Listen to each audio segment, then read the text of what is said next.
Good afternoon, everyone. Thanks for joining us to this very interesting lecture. It is my pleasure first to introduce you, Professor Jan Wouters, who will give a lecture today on several issues concerning the very new EU-China Comprehensive Agreement on Investment. For some of you do not know Jan Wouters very well, I would like to tell you he's a very well-known professor of international law and international organizations at Leuven University in Belgium. Among many important positions, he is the founding director of the Institute for International Law and the Leuven Center for Global Governance Studies.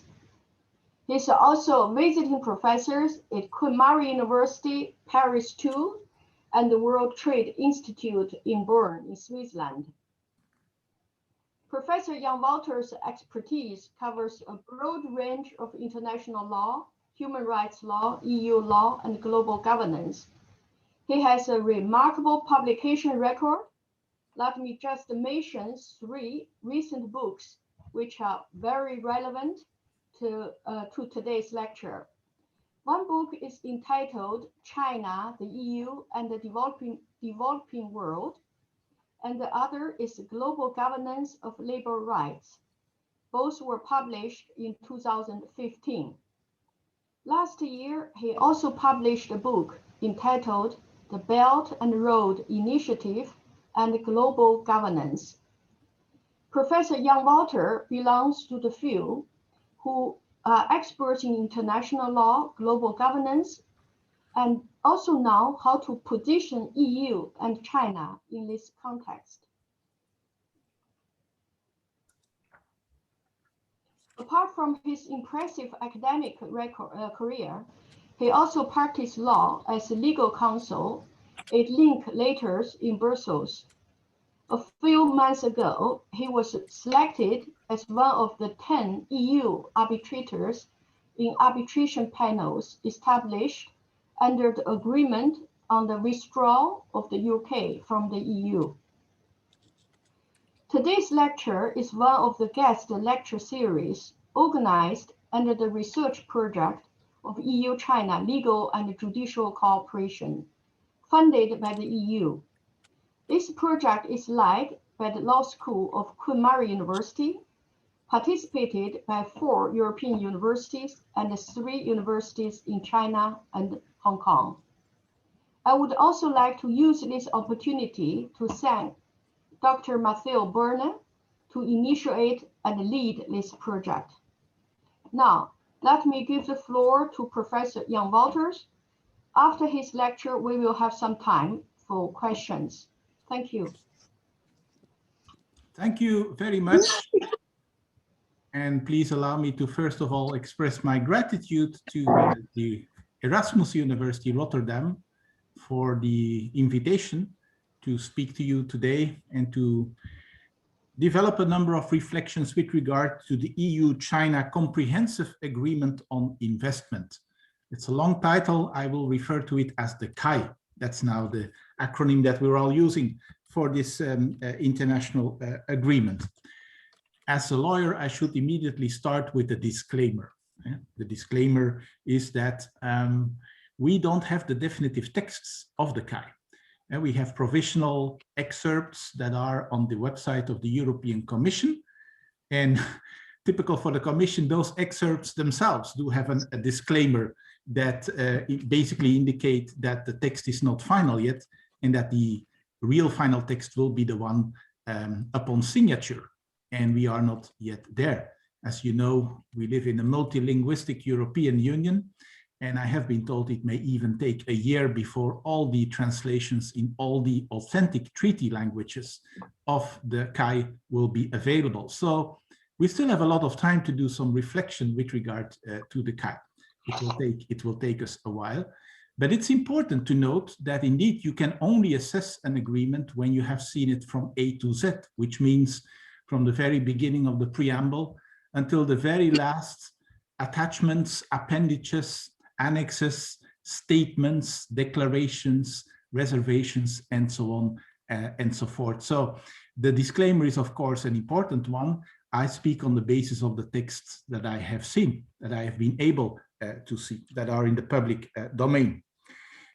Maybe it would be interesting to add another disclaimer, that is that I only have the English texts, and I don't have any texts in the official Chinese version. And I think it will be really a wonderful subject for a research project if our colleagues who master the Chinese language could really verify to what extent indeed the provisions say exactly the same thing in the Chinese authentic language as they do in the European languages. Because we know also from diplomacy and from international treaty negotiations that sometimes there are very interesting issues with regard to differences in language, in interpretation, in culture, and so on and so forth. And so that would by itself be a very interesting follow-up project to the EUPLANT network that we are operating in. As just highlighted, I pay tribute to Mathieu Burnet, who, as you may know, has done his PhD thesis with us in Leuven. I was his supervisor. And I'm very proud that Mathieu is making such a blitz career, if I may use that term, in Queen Mary University. So I don't think he's currently watching, but in any case, my regards to Mathieu and to all the colleagues of the EUPLANT network. So let's dive into the subject matter. On the 30th of December last year, basically just a day before the German presidency of the Council expired, after 7 years and 35 rounds of negotiations, the EU and China concluded in principle, as it is called, the negotiations for the CAI, the Comprehensive Agreement on Investment.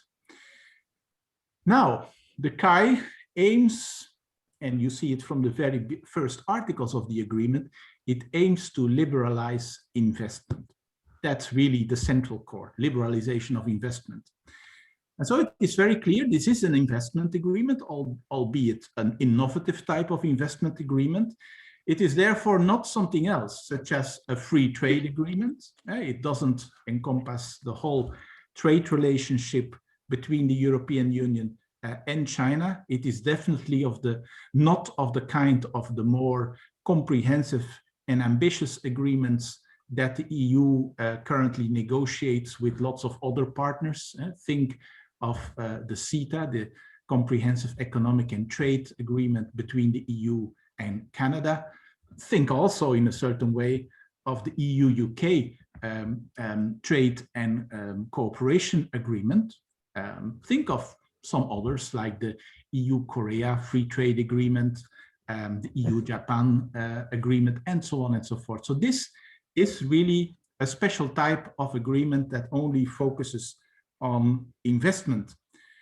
And the good news is that, yes, this is a relatively new power of the European Union, which the EU acquired with the Lisbon Treaty. Lisbon Treaty, as you may know, entered into force on the 1st of December 2009. So in the meantime, 12 years ago.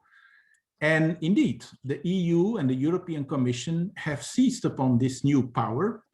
And I would say a new power that immediately has become an exclusive power because it is part of the common commercial policy. And the EU lawyers among you know that the common commercial policy is listed in Article 3 of the Treaty on the Functioning of the European Union as one of the exclusive competences of the EU. So in fact, that was a very, very remarkable, almost revolutionary thing to happen, that suddenly with the Lisbon Treaty, since the 1st of December 2009, the European Union has an exclusive power to negotiate and conclude investment agreements with third countries.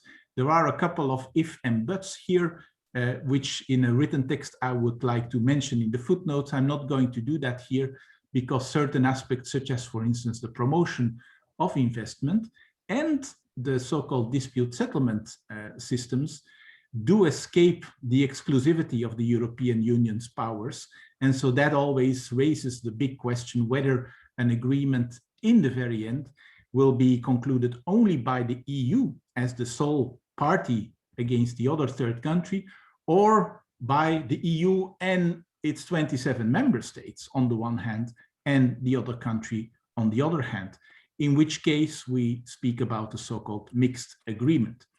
And there you can imagine that if you also need 27 national ratification rounds, the final entry into force of this agreement may be quite a story for a lot of years in the future.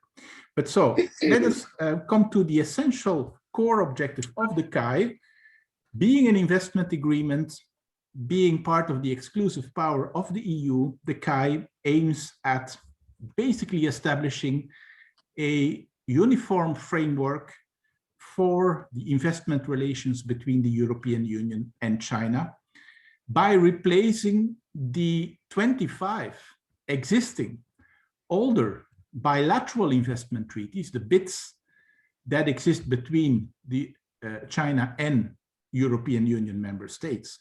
So it's actually a big, let's say, cleaning up and modernization exercise, because indeed this new agreement aims to come in the place of a patchwork of existing bilateral agreements. And that, of course, immediately indicates that the CAI was a great opportunity for doing innovative things. And it should be immediately stated that, yes, there is a lot of innovation in the CAI when you look at it from the viewpoint of traditional investment agreements. It's an innovative investment agreement because it goes way beyond traditional protection provisions on investment, the typical things you find in those bilateral investment treaties. What do you have there? Well, it covers other things such as market access, investment-related sustainable development. I come back, of course, to the sustainable development chapter in a moment. A number of so-called leveling the playing field issues. And as you can imagine, there is a lot of leveling to be done in the relationship between the EU and China. It has to do with transparency of subsidies. It has to do with rules on state-owned enterprises, SOEs. It has to do with rules regarding the forced transfer of technology. And so, yes, it goes way beyond the traditional investment agreement. It does a lot of innovative things. And to be really concrete, it is also the first agreement in which China takes on board binding market access commitments for investment in the form of a negative list in all sectors, including services and non-services sectors, including agriculture, aquaculture, fisheries, mining, quarrying, all manufacturing sectors. So in that sense, it has a very broad scope of application, and it is really a remarkable agreement. From a European point of view, it has been said that the CAI will significantly improve the market access conditions for European companies in China, both in terms of predictability and in terms of new market openings. And in that sense, that it really should help to level the playing field for European companies operating in China. And a special mention again needs to be made with regard to market access provisions, because regarding market access, the CAI aims to address the enormous existing asymmetry between the EU and China. What do I mean? We know that the EU itself is very open as a European market for Chinese investments. And the asymmetry is easy to show. Talk with business people, and they will tell you about existing Chinese practices, such as prohibitions, joint venture requirements, equity caps, authorization regimes, the question of forced technology transfers. Apparently, 1 out of 6 European companies that has done investments in China has felt compelled to some kind of transfer of technology in order to maintain market access. And in some sectors, it is being said that it's even 1 out of 3 European companies that had to engage in such forced technology transfer. Of course, those figures can be debated, but what is very important is that indeed the CAI eliminates many of those restrictions, not all, and that it also eliminates in a great number of sectors quantitative restrictions, equity caps, and joint venture requirements. I should immediately add that critics have said that there are very few real important breakthroughs, that there is actually not that much new into the CAI. I would say be careful with such a statement because, as I've already said, this is a binding legal instrument. So Chinese commitments here are now really laid down in binding treaty texts. And it may be true that many things were already acquired, so to say, by unilateral commitments and policy openings that China had recently already made out of its own motion. But now it's in a treaty framework. And that, in a way, gives us a stronger legal certainty and may protect European companies for what the Commission refers to as possible future cases of backsliding, if ever China would like to come back to some of those unilateral openings and commitments. So now it's in a treaty. There is another, I would say, slightly optimistic expectation about the added value of the CAI. Some people are saying the CAI may be really a very positive and creative contribution, not just in the EU-China relationship, but more systematically for the multilateral trade and investment regime at the global level. So it is being said that the CAI may in a way contribute to the deepening and also the update and the modernization of multilateral regimes at the World Trade Organization. It's a nice thought. I hope it is true. But as you can imagine, it's a long shot because before you get any change agreed to at the World Trade Organization level, it's not just a matter of the EU and China finding each other. You have to obtain an overall consensus among the 167 or odd WTO members. So from the European official side, this CAI has been lauded and welcomed as a major achievement and a major breakthrough for European companies. The reaction of other stakeholders, in particular civil society, members of parliament, including the European Parliament, has actually been much more critical. And I will come to some of that criticism in a few moments. But what intrigues me is that I have been looking for Chinese positions with regard to the CAI. Because, you know, on the website of the European Commission, DG Trade, you get all these beautiful statements, documents, the frequently asked questions, what's in it for European companies, and so on and so forth. The usual, let's say, marketing, if not propaganda, from the EU side. But I have found very little on the Chinese side.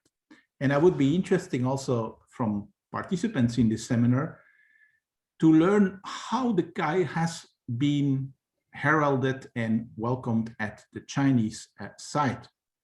I can imagine that from a Chinese point of view, similar arguments play in favor of the CAI. For instance, the principle of legal certainty, the idea that now with the CAI, China can consolidate what it has already been doing, the level of investment protection it has already been receiving in European countries, safeguarding also the EU as a place of destination, as an important pivot for Chinese foreign investment, especially now in today's turbulent world, where the United States has become, let's say, a bit less predictable, to use an understatement.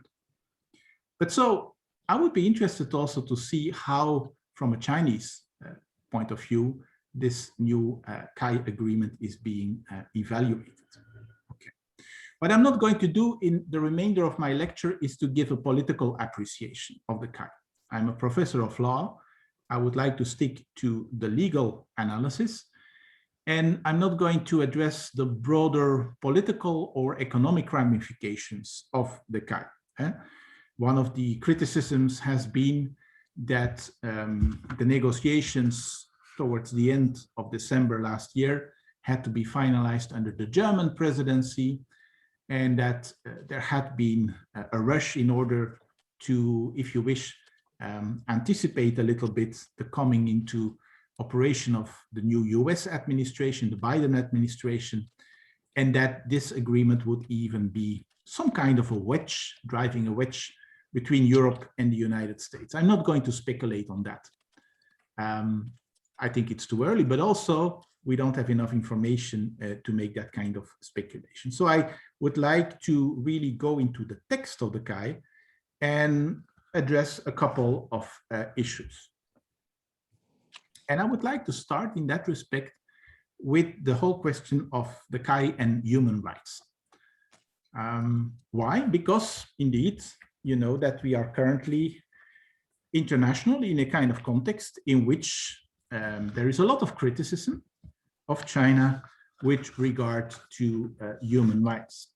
That criticism has always been there, but the current context with recent developments in Hong Kong, the increasing international criticism regarding the Uyghurs, these are clearly in the mind of people in many places in the world, in particular also with members of the European Parliament, who will now start discussing and analyzing the CAI provisions, and who in the very end have the power, and that's also one of the achievements of the Treaty of Lisbon. The European Parliament has the power to say yes or no to the CAI, to give its consent or to refuse to give its consent. And the CAI will never be able to enter into force if the European Parliament says no. And this is not something which has never happened before. On the contrary, since the very first months of the operation of the Treaty of Lisbon, and I'm referring to the so-called SWIFT agreement in February 2010, only just 3 months after the entry into force of the Lisbon Treaty, the European Parliament has already shown that it has the political will from time to time to say no and to refuse to give its consent to an international agreement. So it is an actor to be reckoned with. And now it's interesting to look at the criticism from civil society, because much of the criticism regarding the CAI has focused on, let's say, the fact that it would be a missed opportunity to use the EU's enormous leverage, as it is being said, as the world's largest marketplace, to use that leverage in order to have stronger human rights commitments or concessions extracted from China. That's one of the criticisms which you read in many, many commentaries. And I want to first say a couple of things in that respect based upon my literature of the agreement. But I should also say, I mean, there is the human rights issue in general, but I would like to go in particular into the issue of labor rights, because that's something, let's say, specifically addressed under the so-called Sustainable Development chapter in the CAI. And there has also been a lot of criticism in this respect. But let me start with the human rights point. And yes, what does a lawyer do? A lawyer looks at references to human rights in a particular international agreement. And there I must say, the CAI is very weak. And it starts with the preamble. You have preambular language about human rights in the CAI. And I guess the students of international law and of international treaty law in today's session will know what I mean when I say this. Preambles are a beautiful thing in international treaties. It's always useful to read preambles. I don't share the vision of a cynical diplomat who once gave a lecture with us and told my students, you know, you never need to read a preamble, because the preamble is basically a collection of all the things that the parties in the end could not agree upon.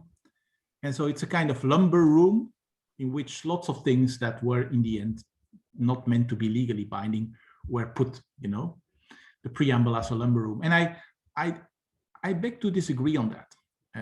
Of course, we all know that the preamble is not part of the binding provisions of a treaty, but it's of course context. And as you know, context is a very important thing to take into account when interpreting a treaty. And as I will refer to a bit later, there are provisions with regards to, say, the follow-up and the implementation of the CAI that do refer to the customary rules of treaty interpretation. In other words, the Vienna Convention on the law of treaties. And there, the insiders will know what I say when I say, look at Article 31, look at the question of context, and so on and so forth. So, I mean, indeed, preambles are important from that point of view.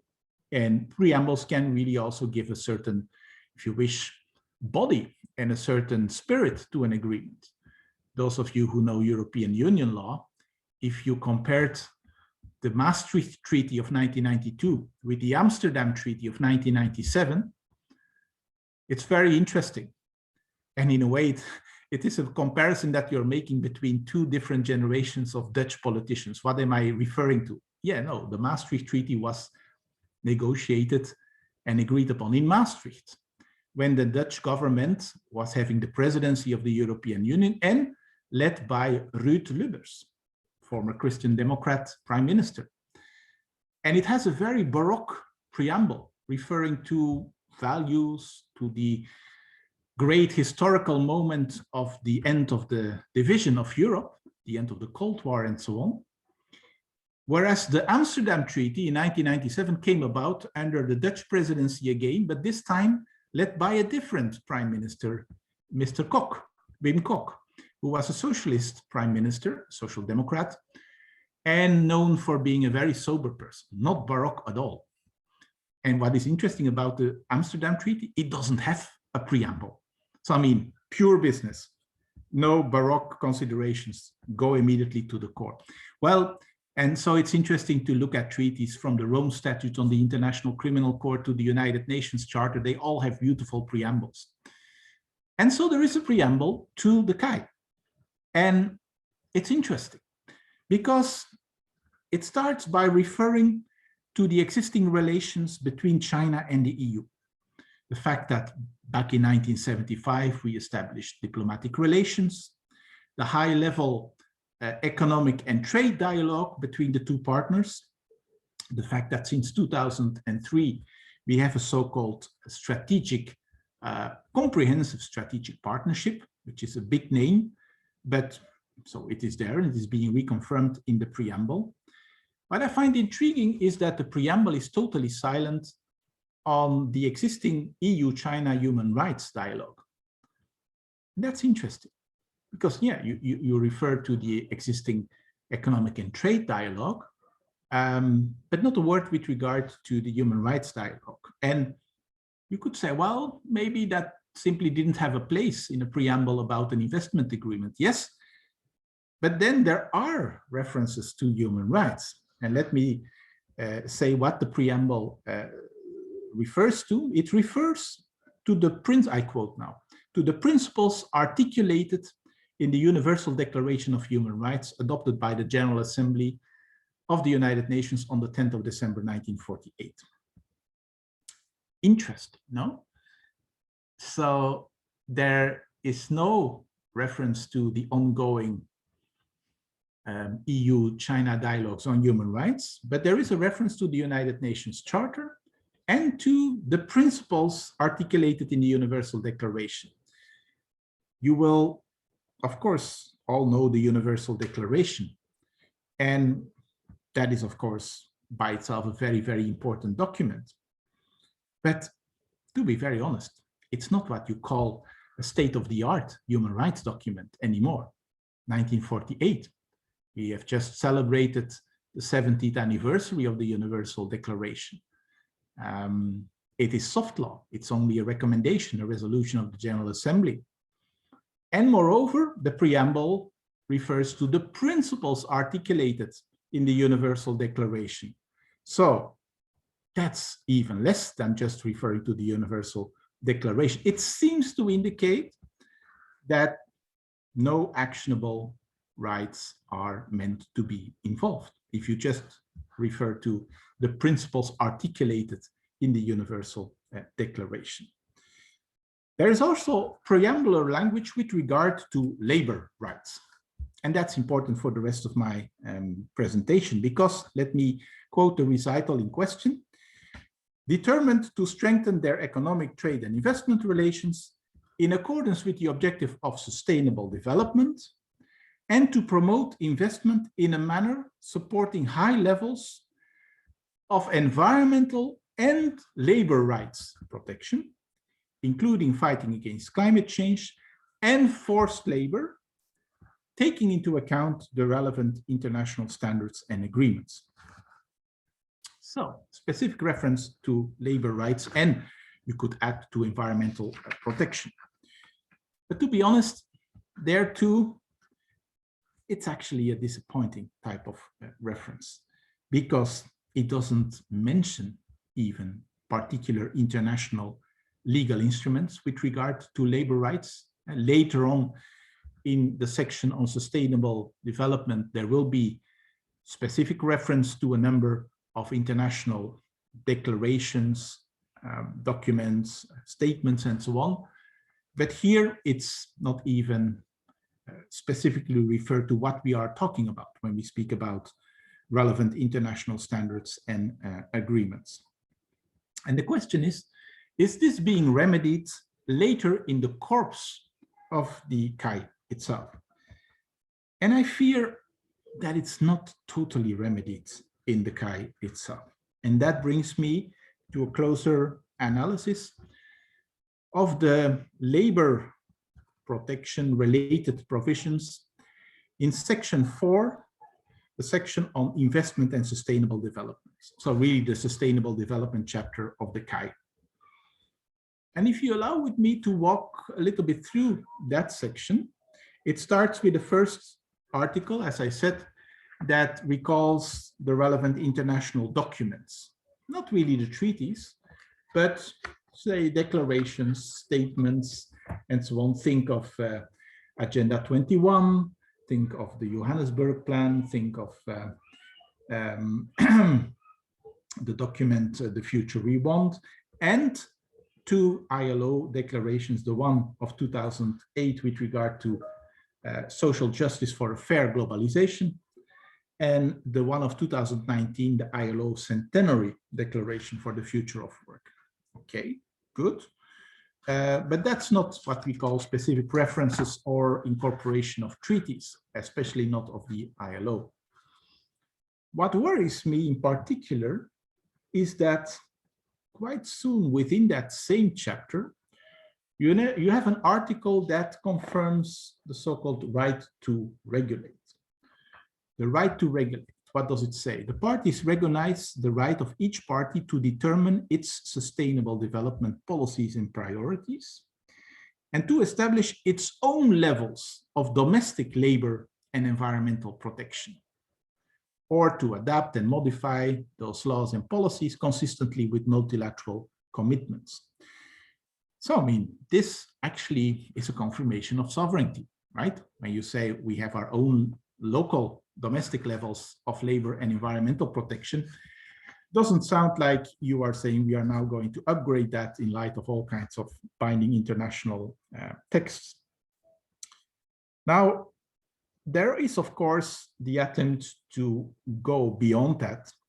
And indeed, if you read some of the next provisions of this Sustainable Development chapter,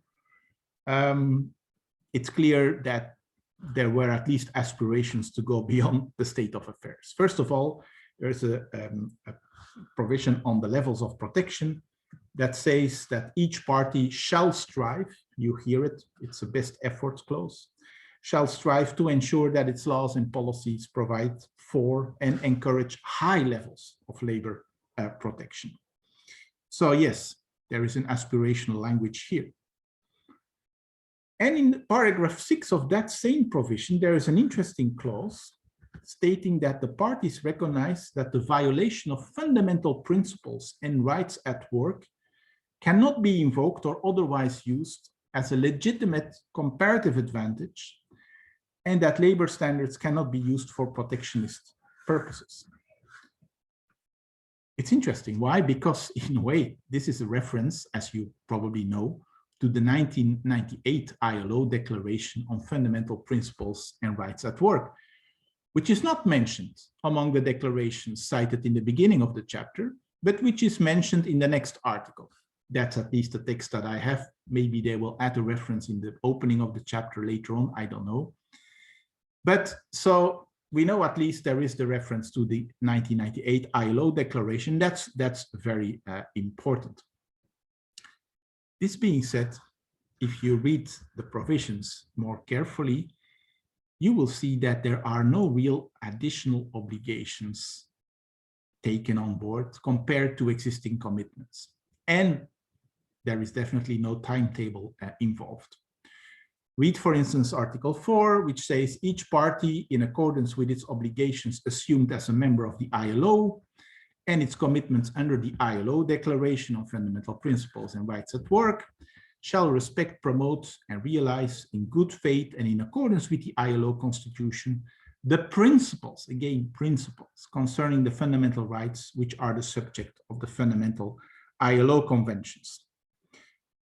And then there's this interesting next provision, which says that each party shall make continued and sustained efforts on its own initiative to pursue ratification of the fundamental ILO conventions number 29 and 105. The first time we see a specific reference to two fundamental ILO conventions.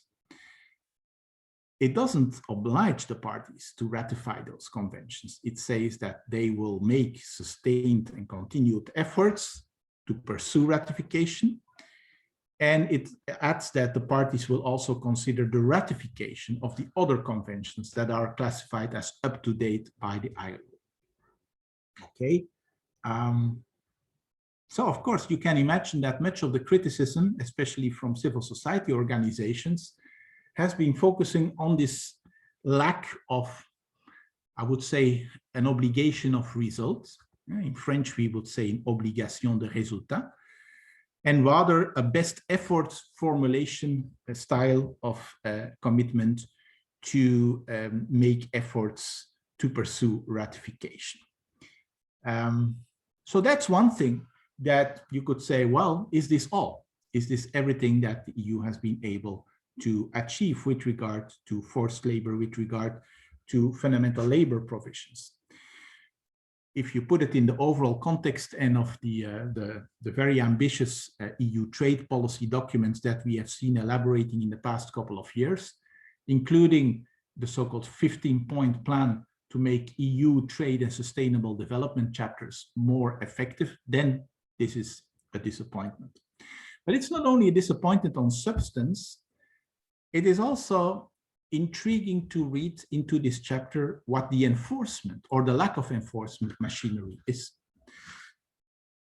And I must say, I find this chapter very original when it is about the enforcement part, because it's clearly there is nothing that can be, binding and imposed upon the parties, but it's creative lawmaking that you see at stake here. First of all, there's of course the dialogue between the parties on investment-related labor issues, fine. There is a mechanism to address differences. And interestingly, under the Sustainable Development chapter, this mechanism, part of the chapter, is the only mechanism available to address differences with regard to environmental and labor standards, with regard to sustainable development. In other words, the later section of the CAI that deals with state-to-state dispute settlement and disputes, settlement of disputes generally, it's not applicable here for the Sustainable Development Chapter. So what is this mechanism actually about? First of all, 120 days, in any event, there will be, first of all, a procedure of consultations. In other words, between the parties, diplomatic negotiations. And only after that period, if that, so it is written, is not satisfactorily dealt with, a party may request the establishment of a panel of experts interested, a panel of experts. And what is very interesting, you would imagine language that says, yes, but one party can oppose to it and blah, blah. No, there is a clause that literally says, the panel of experts is deemed established when the request is delivered to the other party. That's quite remarkable. So there is no right to oppose or to block the establishment of a panel. The panel is established at the moment there is the official request by one party to establish a panel. It's a quite remarkable clause.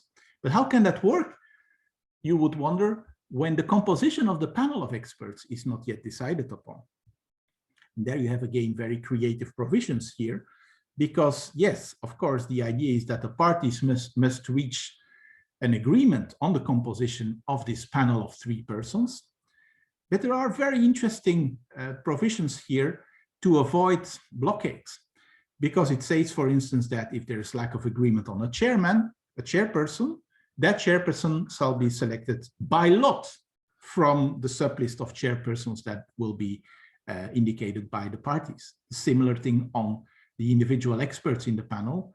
If there is no agreement, the expert shall be selected by lot from the sublist of that party. And all these things within relatively short periods. If you look now at the substantive procedure, the substantive assessment by that panel, it looks a little bit like WTO dispute settlement, in the sense that, first of all, it is stipulated that the panel must interpret the provisions of the CAI's Sustainable Development Chapter in accordance with the customary rules of interpretation of public international law, as codified in the Vienna Convention on the Law of Treaties. So in other words, a well-known reference that we also know is laid down in the DSU, in the agreement on dispute settlement of the WTO. Also, the idea of the time periods seems a little bit inspired by the WTO system, although the periods here are much longer. The panel must deliver an interim report within 150 days after the day of its composition. And a bit like in the WTO system, there is a brief period for comments by each of the parties on the provisional report of the panel. And then the final report has to be issued not later than 180 days after the composition of the panel. Slower than WTO, but you could say there are time limits involved. What is interesting is that you read into the agreement that the panel report has to be public, and also that the hearings of the panel must in principle be open to the public as well, unless the parties apparently together, not unilaterally, decide that hearings will be partially or completely closed to the public. There's also an interesting thing here, the possibility of amicus curiae submissions to those panels. Now, that's all fine, you could say, but what is the actual result? Well, in that respect, it's very different from the WTO dispute settlement system, because the result is simply that once you have the final report by the panel, that the parties must consult within 30 days, and that they have to discuss the measures to address the matter. Point final. So in other words, there is an expectation that it ends there, that there will be something of a kind of agreed outcome. That's a notion referred to in that provision. And that agreed outcome will normally have to be made publicly available. There is no indication on how this outcome will be reached and what type of outcome will be reached. So throughout this procedure, which I went a little bit in more detail through, I wanted to show you that there is a lot of creative, somewhat fine-grained efforts to at least have a process in which there can be a follow-up, in which there can be also involvement of stakeholders, of civil society, even think of the amicus curiae interventions, and that this cannot be just a purely confidential matter. Our chair, when you introduced me, you referred to the panel that I have been selected for under the EU-UK withdrawal agreement. If you read that procedure and the outcomes of that, well, there's not necessarily as much openness there as with regard to let's say the CAI procedure. So in that sense, yes, there are, I think, good things in this procedure, but it's clear there is no binding outcome, there is no binding enforcement mechanism. And there are no economic consequences. There is no provision at all with regard to the possible suspension of treaty obligations. As I said, in this respect, it is very different from the WTO. There is no possibility foreseen with regard to the suspension of concessions or of treaty commitments. So it's, you could say, after all, weak, but it's there. And the whole question is, will it be given life, and can it create its own form of dynamic? I've talked maybe already a bit too long, dear Chair. I wanted to highlight these human rights and labor rights provisions, and I wanted especially to confront us with the text of the actual CAI agreement, because it's a little bit too cheap to say, well, you know, it's weak. We have underutilized our potential to really impose important additional commitments to China and so on. From what I have mentioned to you, I hope you will have gauged that, yes, it may not be very strong, but there are references. There is a mechanism, also under the Sustainable Development section. And yes, there are interesting things in this actual panel procedure that at least could bring things a little bit forward. But much will depend on the actual attitudes of the parties throughout those procedures and in order to follow up those panel reports. I would like to stop here, if I may, and invite the audience for some questions so we can have some interactive dialogue. Thank you very much. Thank you. Thank you, Professor Jan Wouters. I open now the floor for discussion, I'm sure. Yeah. Michael, I see you already raised a hand, please. Two hands, two questions. Well, my hand was to give a big applause to our Professor Jan Wouters. Two hands. But because I think that he deserves that applause, it's a big pleasure for me to listen to Professor Wouters. But I do indeed have questions. Jan, you were mentioning at some moment that the European Parliament still must approve. Do I see it correctly? That basically it's a take it or leave it mechanism, that we will not have the possibility that the Parliament says this little article I don't like, we go back. So it's all or nothing. That was my first question.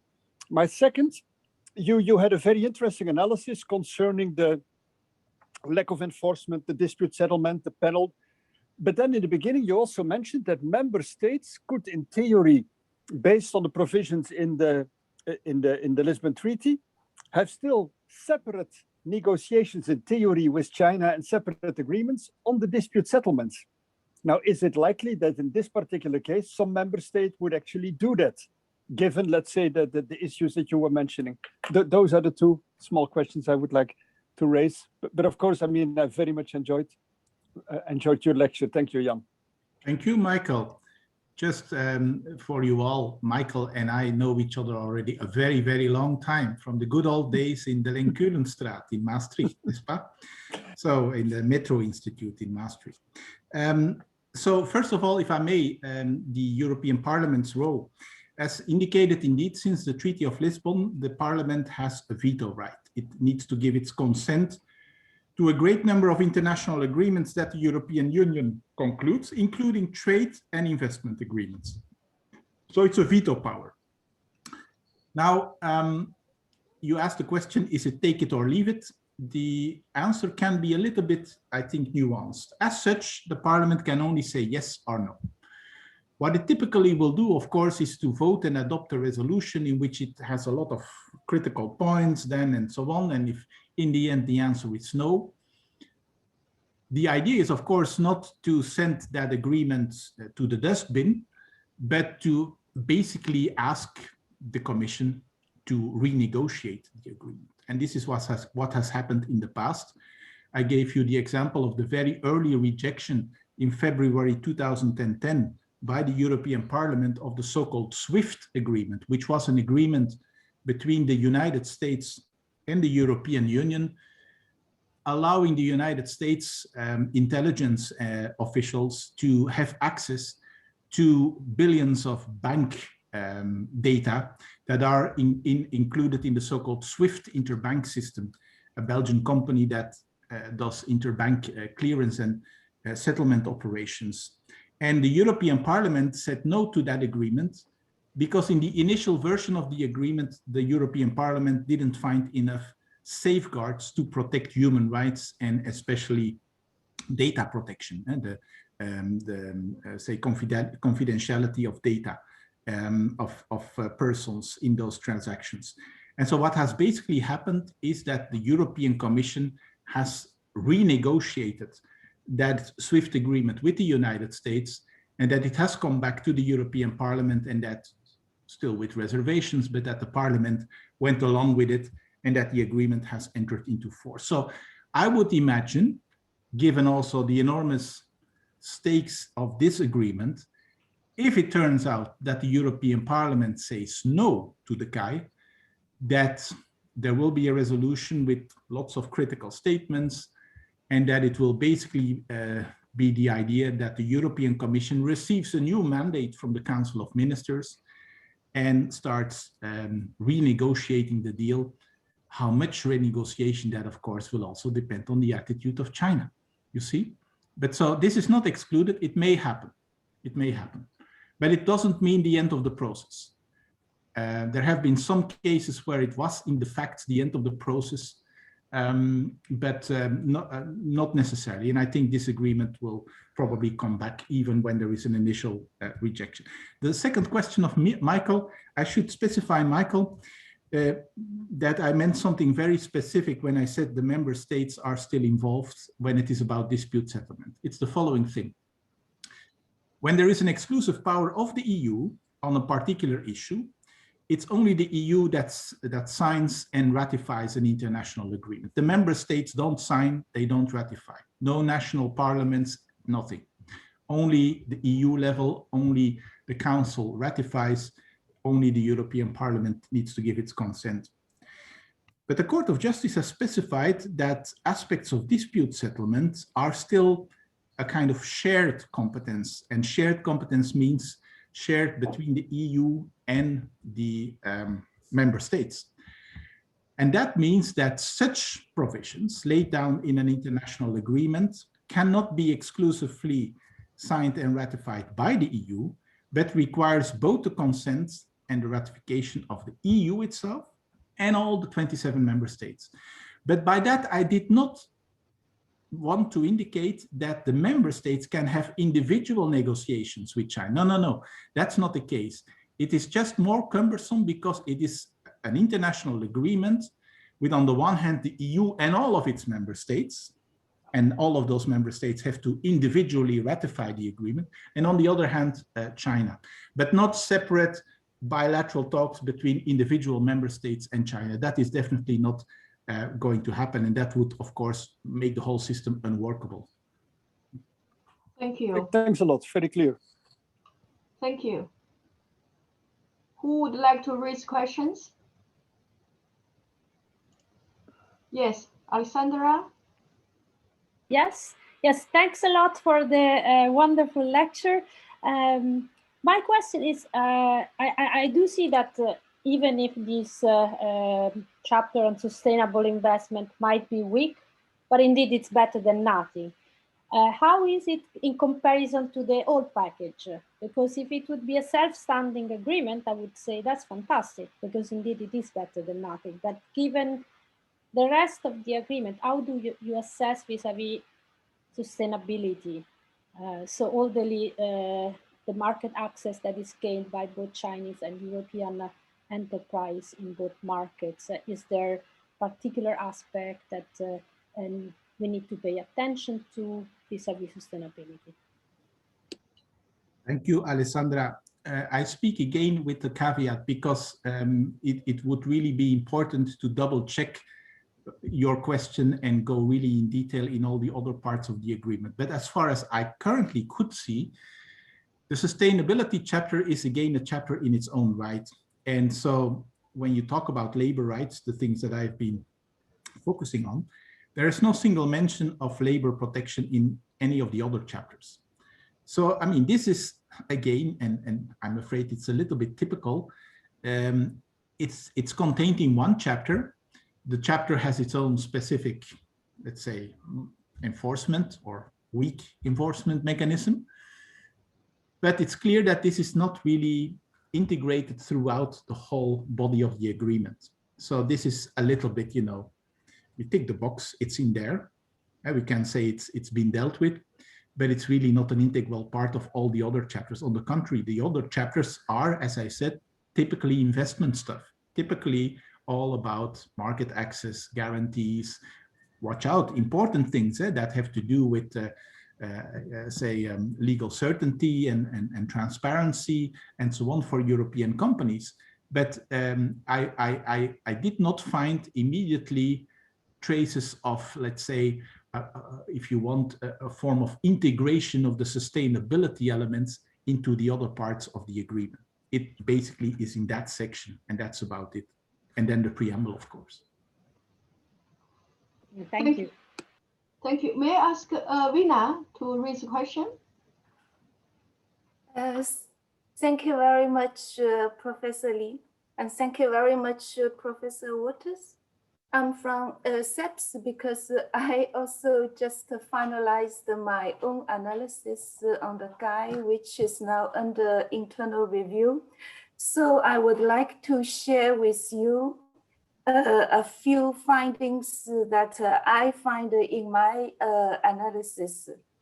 And first of all, on the criticism of a recycled agreement on market access and a level playing field. I completely agree with you that in terms of the domestic market, those rules which are already in China's foreign investment law or in the US-China Phase 1 agreement, thanks to the guide, it becomes clear, very clear for implementation. And also on the front of the WTO, if we look carefully and if we compare those under the guide with the EU's modernization concept paper 2018, lots of them actually overlap. And in that sense, we see that without the guide, the EU would never have achieved that at a multilateral level with 177 members, as you mentioned just now. Having said that, what China has agreed in terms of procedures, for example, transparency of industrial subsidies. But now, thanks to the guide, I see that at a public level, it says that China must publish those industrial subsidies to a dedicated website, which is for public scrutiny. And then at a bilateral level, where both parties could raise questions if necessary. And so I think that's a big achievement for the EU, also for the WTO, in fact. On sustainable development chapter, I have a few observations that I do not necessarily agree with you. And for example, on human rights, I find it's quite unfair to the negotiators because human rights per se is not in the negotiation mandate. Although the European Parliament, I think in its January resolution, says that to endorse the guide, the Parliament will take into consideration of the human rights situation. That time it was only about Hong Kong. In terms of leverage, using the single market, the size of the single market as leverage, I see that so far among the EU's new generation FTAs, what the EU has exercised its leverage is only vis-a-vis Vietnam. I see that Vietnam in 2019 and 2020, it ratified 2 ILO conventions. And in the past, I thought only socialist countries could not stomach the idea of, for example, forced labor or child labor. And I discovered somehow that now in Brussels, transatlantic relations is in vogue. But I see that the US so far only ratified 2 ILO conventions. So I mean, it's a question, especially vis-a-vis China. China is not Vietnam, and China is the EU's second or the first trade partner. So how much leverage the EU could exercise is a question. On labor rights enforcement, I mean, although the language of the guide is a bit best endeavor typed, however, if we make a reference against the EU-Korea labor dispute panel report, I mean, those best endeavored provisions are in fact indeed enforceable, although the panel report does take into account of the time that it needs, for example, to ratify, to make amendments of the relevant domestic legislation. So although it's endeavor typed and although it's on the face of the language, it's just about consultation. But I should say that they are enforceable. And a final part I would like to mention is that, on sustainable development, we also perhaps need to take into account that China's change of attitude. In the past, when they were negotiating, for example, the PCA, Partnership and Cooperation Agreement, China did not agree at all to mix non-trade issues with trade issues in an agreement. But now they accepted this idea of mixing these 2 issues together in a trade agreement. I think that's a great change of mentality. So we should perhaps give the benefit of the doubt to China to enforce this sustainable development, the 2 issues on environmental protection and on ratifying 2 ILO conventions. And also you mentioned about the right to regulate. Actually, that's a practice that the EU has vis-a-vis all the, so far those new, you call it Canada or Japan, Korea, Vietnam, that's basically to protect against business interest just to sue the government because of their business interest is infringed. So that's I should say a practice by the EU FTA. Thank you. Yeah. Thank you, Vinay. I think because of the time restrictions, we have to stop very soon, but I would like to give the opportunity to Professor Jan Wouters, if you would like to react, to respond to what Vinay said. Well, I found it an interesting second lecture, and I would love to engage with it. But I mean, the points raised are indeed really would merit a lot of more discussion and time than we probably currently have. I'm looking at you to see how many minutes we're still having left before we're being shut off. Well, we give you 5 minutes. Let's see. Okay. Well, and maybe there were other questions as well from the audience, but. Of course, yes, we could agree and we could disagree on things. I think also that we may agree on most issues that you have mentioned. Maybe with regard to the Sustainable Development chapter.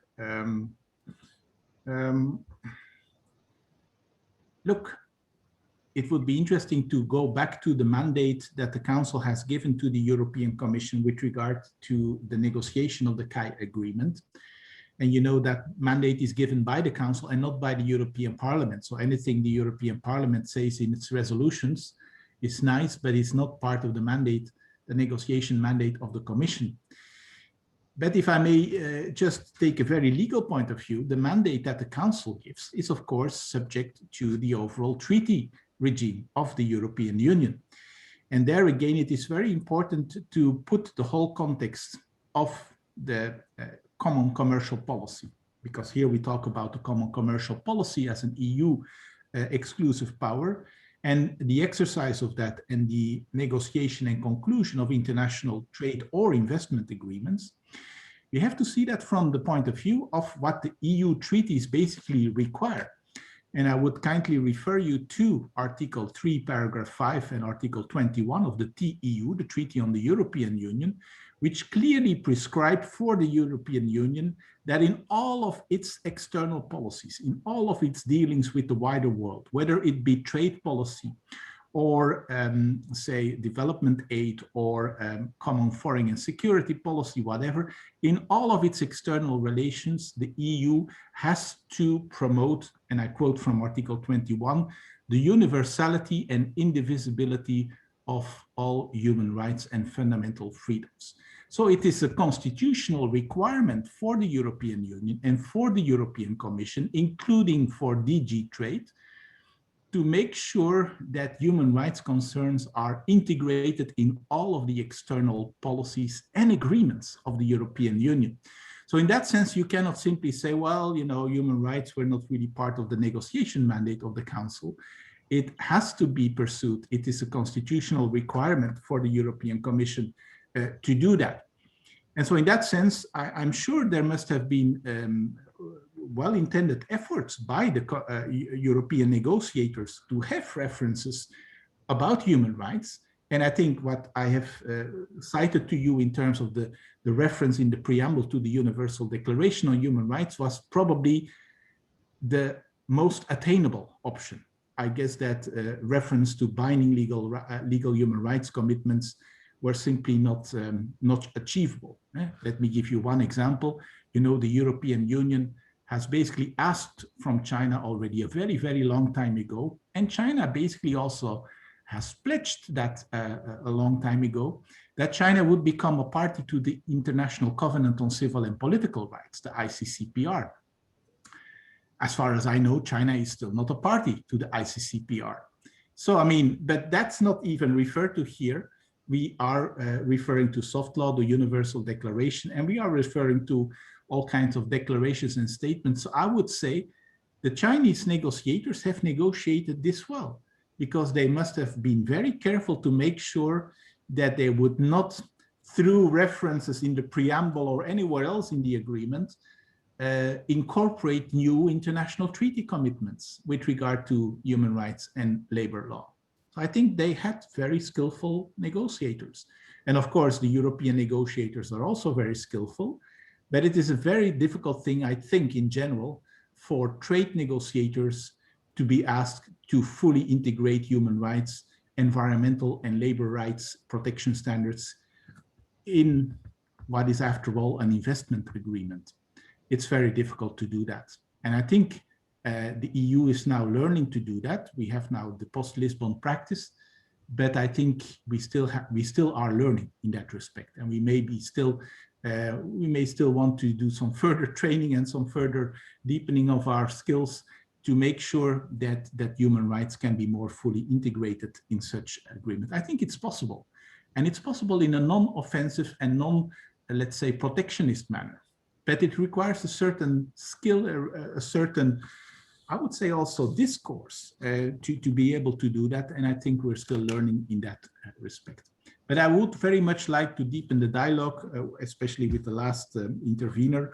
And I heard you were working at CEPS in Brussels, is that? Well, then we are nearby to each other. So I hope in post-corona times, we can have a discussion either in Brussels or Leuven about the many things that you refer to. And I'm looking forward to your paper. Thank you. Thank you. Thank you. I think, yeah, we are really out of time. But maybe if somebody just raise your hand, if you have a question, you feel you should not miss this opportunity to ask Professor Jan Wouters. No? If not, then I think, Jan, we will thank you so much for your very insightful lecture, and you have used within such a short time, really have discussed all the key issues that we would like to know more about the CAI. And I would like to respond to the question you mentioned about that you have, of course, know a lot about European reaction to this CAI, but how China has reacted is something you are interested. I can just tell you very briefly. I think what I observe is in Europe, the civil society and also some members of the European Parliament have been very active in commenting critically on this CAI. But in China, we absolutely miss these two sources. So that is a great pity, because it would be nice to see how people work in different professions react to the CAI. But one thing I think is common is about scholars' involvement in this current debate. And I see a lot of common reactions from both European scholars and Chinese scholars, critical about the CAI at some point, but at the same time also have a general positive attitude to see the new element, the so-called innovative element that have been incorporated into the CAI. And I think this for EU, for China, is for both of these two actors, it is an achievement. Of course, there's not really text yet that to meet the satisfaction or even halfway to meet all the expectations. But I think it's still we still have 2 years to come to further. Maybe they even add new chapters on the SDS dispute, investor state dispute settlement. We don't know. But if I read the text as it is now, I already can see. Especially, I think if you compare this CAI with the existing bilateral investment treaties, you know, the progress on the market access, on the level playing field related areas, and on the state-to-state, detailed provisions on the state-to-state dispute arbitration, all quite a progressive development you can see in treaty making. So I think there are quite some space for debate, but also to give a positive assessment for what they have achieved after 7 years negotiation. And I would like to thank you, Jan, to spend your precious time to share your knowledge analysis with us. And also thanks to all the participants. It's have been a little bit longer than we planned, but thanks for stay with us and enjoy the lecture. And I hope we will have other opportunities to meet And maybe Chenlei, you appear again. Next time you organize something, we will continue our discussion. I think it's absolutely offer opportunity for more scholar engagement. And I also see how important for EU and China to have more open discussion on this mutually important treaty. Okay, so I think we have to end here. And thanks again to everyone. Thank you. Thank you. Yeah. Take care. Thank you. Bye-bye. Bye. Bye-bye. Bye-bye. Thank you. Bye. Bye.